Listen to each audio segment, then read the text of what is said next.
بات آپ طاغوت طاغوت والی آپ نے مسلسل ریپیٹ کی ہے، اس کے لیے آپ کو پتہ ہونا چاہیے کہ پاکستان میں اگر آپ مساجد سے فتوے لینے جائیں گے تو جو پاکستان کی پولیٹیکل ریلیجس پارٹیز ہیں ان کا کیا رد عمل ہوگا، اسلامی نظریاتی کونسل کا کیا رد عمل ہوگا، ان سب چیزوں کو آپ اپنے ان کو کاؤنٹر کیے بغیر آپ نے یہ ساری بات کی۔ آج سے پہلے آپ نے طاغوت کا لفظ سنا ہوا تھا؟ نہیں، میں نے آپ سے ہی بہت دفعہ 200-300 دفعہ سن لیا۔ آج نا، جی، آج آپ کو طاغوت کا پتہ چلے جو اسلام کا سب سے بڑا گناہ ہے۔ اسلام کا سب سے بڑا گناہ کیا ہے؟ طاغوت، اور آپ کو نہیں پتا تھا۔ السلام علیکم جی، حافظ محمد عمران آپ کو خوش آمدید کہتا ہے۔ آپ نے کچھ گفتگو سنی ہے، اور اگر ہم قرآن کے آیات کا مطالعہ کرتے ہیں تو یہ جو لفظ ہے یہ خاصا استعمال ہوتا ہے۔ والذین اجتنبوا الطاغوت ان یعبدوها وانابوا الی اللہ لہم البشریٰ فبشر عباد۔ اس کے علاوہ اگر آپ اور جگہ پر دیکھتے ہیں، اللہ ولی الذین آمنوا یخرجهم من الظلمات الی النور والذین کفروا اولیاؤہم الطاغوت یخرجونہم من النور الی الظلمات اولئک اصحاب النار هم فیہا خالدون۔ الذین آمنوا یقاتلون فی سبیل اللہ والذین کفروا یقاتلون فی سبیل الطاغوت فقاتلوا اولیاء الشیطان ان کید الشیطان کان ضعیفا۔ یہ قرآن کریم کی آیات ہیں، اور یہ آپ کے سامنے ہیں۔ آج اسی حوالے سے ہم گفتگو کریں گے اپنے معزز مہمانوں سے، اور قرآن کو بنیاد بنا کر یا قرآن و سنت سے اگر ہمیں یقینی طور پر کوئی چیز ایسی نہیں ہے کہ جو چھپی ہو، مخفی ہو اور اس سے رہنمائی نہ ملتی ہو۔ قرآن الحمد سے والناس تک سراسر مکمل طور پر زبر زیر ہدایت ہے۔ قرآن الحمد سے والناس تک قیامت تک آنے والے انسانوں کے لیے روشنی ہے۔ قرآن الحمد سے والناس تک اس کے زبر زیر پیش میں بھی اگر کوئی شخص اپنی مرضی کے مطابق جان بوجھ کر کسی بھی وجہ سے اگر اس کے مطالب اور معنی کو بدلتا ہے تو وہ اللہ کا ہے کہ ہاں اس نے جواب دے ہونا ہے، وہ کوئی بھی ہے۔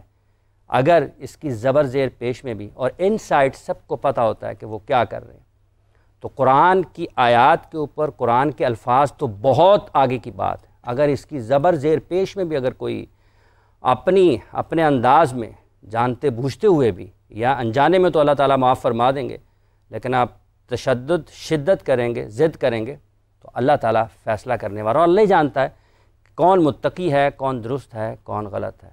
اسی پر بات کریں گے۔ علامہ کوکب اوکاڑوی صاحب نے بھی ہمیں جوائن کیا ہے۔ علامہ صاحب السلام علیکم، بہت بہت شکریہ آپ کا۔ جی وعلیکم السلام جی، مہربانی۔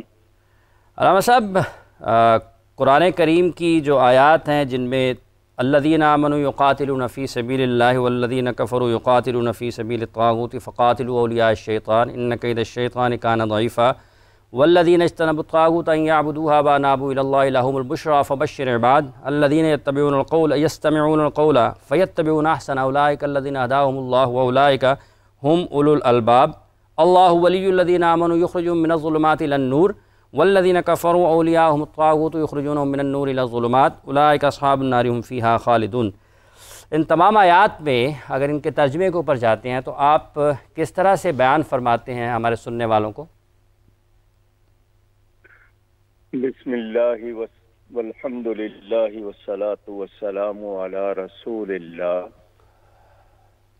محترم، بات یہ ہے کہ قرآن کریم اللہ کا کلام ہے، اور قرآن کریم کو سمجھنے کے لیے کچھ علوم کی بنیادی طور پر ضرورت ہے۔ جیسا کہ کہا گیا کہ کوئی 21 علوم جانتا ہے تو وہ قرآن کا ترجمہ تفسیر کرے، مگر آج کل قرآن کو لوگوں نے اپنے من مانے خیالات کے لیے اس سے کھیلنا شروع کر دیا ہے۔ 1400 کتنے برس ہو گئے قرآن کریم کے بارے میں ہمارے پاس، جن کو ہم جید صحیح ٹرو علماء اسکالرز کہتے ہیں، ان کی ہمارے پاس تفاسیر تراجم موجود ہیں۔ کسی لفظ کا معنی ایک لغوی ہوتا ہے، اصطلاحی ہوتا ہے، قرآن کی منشا کیا ہے، اس کو سمجھے بغیر باتیں کرنا آج کل کا معمول ہے۔ اب لغت کہتی ہے کہ طاغوت کا لفظ طغیان سے نکلا، طغا یطغو، آپ دیکھیں گے گرامر میں جس کی جمع طواغیت بیان کیا جاتا ہے۔ اس آیت میں طاغوت سے کیا مراد ہے؟ ایک ہی لفظ قرآن میں کئی جگہ، مگر اس سے مراد سیاق و سباق اور تمام وہ دیکھا جاتا ہے، مگر من مانا ترجمہ، من مانی بات کرنا، میرے پاس اس کا کوئی جواب نہیں سوائے اس کے کہ یہ کہوں وَإِذَا خَاطَبَهُمُ الْجَاهِلُونَ قَالُوا سَلَامًا۔ میں صرف اتنا عرض کرنا چاہوں گا کہ قرآن سے استہزاء کرنا یا اپنی من فسر القرآن برائیہ، اپنی رائے سے قرآن کی تفسیر کرنا، اس سے بچنا چاہیے۔ ہم لوگ پابند ہیں، اس معاملے میں ہمیں آزادی نہیں ہے، ہم پابند ہیں قرآن و سنت کے حوالے سے۔ طاغوت سے مراد حد سے بڑھنا، کچھ لوگ اس کو اولیاء پہ لگا دیتے ہیں، وہ ظلم کرتے ہیں، کہیں بت مراد ہے، کہیں سرکش مراد ہے، حد سے بڑھنے حد سے بڑھنے والے مراد ہیں۔ تو جہاں ہوگا اس کے حساب سے بات کی جائے گی، مگر وہ شخص جو قرآن کا خود غلط ترجمہ کر رہا ہے یا غلط تفسیر کر رہا ہے، وہ بھی تو خود کو اپنے آپ کو طاغوت کے طور پر پیش کر رہا ہے۔ میں یہی کہوں گا کہ اللہ تعالی کے مقابل یا رسول اللہ صلی اللہ علیہ وسلم کے مقابل بات نہیں کی جاتی، ان کے مطابق بات کی جاتی ہے۔ اللہ کے سوا کسی کی عبادت نہیں ہے، اور یہ جن الفاظ کا ذکر ہو رہا ہے جیسے الطاغوت، تو اس میں تو ہر جگہ پر تقریباً یہی نظر آتا ہے کہ جو مشرکین ہیں، جو قرآن کو نہیں مانتے ہیں، جو اللہ کو نہیں مانتے ہیں، ان کی طرف اللہ تعالیٰ نے یہ بیان، یہ آیات تو اس طرف بتا رہی ہیں۔ میرے محترم، میری بات کو اگر ٹویسٹ کرنا ہے، میرے کہنے کا مطلب یہ کہ ہر عام آدمی جو عربی نہیں جانتا، لازمی بات ہے وہ اردو یا انگلش یا اپنی زبان میں ترجمہ پڑھتا ہے، اس کی اتنی اہلیت، صلاحیت، ایبیلٹی نہیں ہے کہ وہ خود ترجمہ کرے۔ تو جب میں اتنی بات کر رہا ہوں تو اس کو یہ کیسے کہہ دینا کہ عام آدمی کے لیے نہیں ہے؟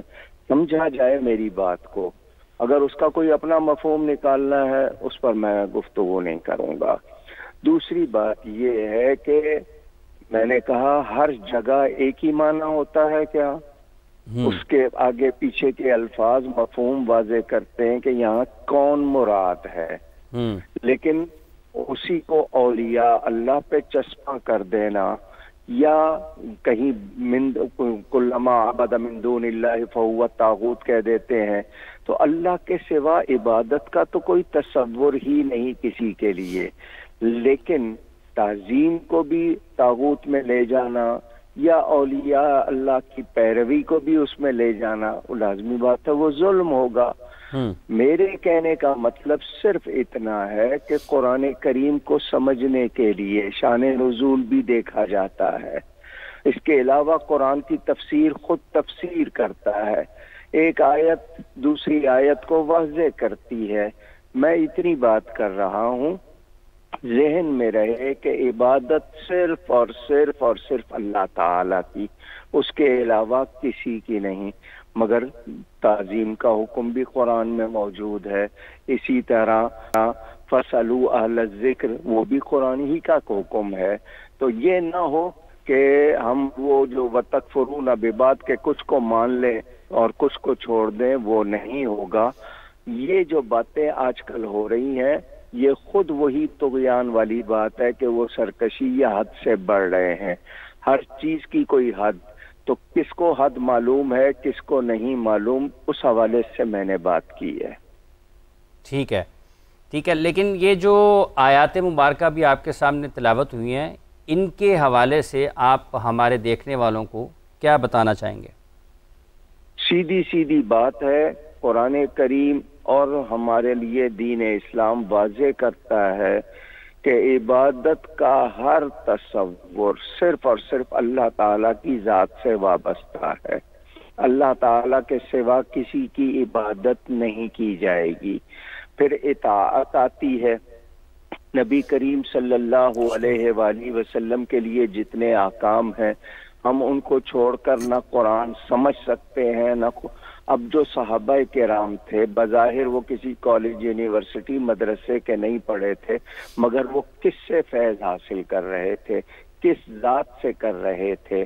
وہاں اور ضرورت ہی نہیں رہ جاتی تھی کہ خود سے کوئی معنی کیے جاتے. نبی کریم کا فیضان اور آج کے کسی شخص کے بارے میں بات کی جائے تو اس فرق کو بھی ملحوظ رکھا جائے.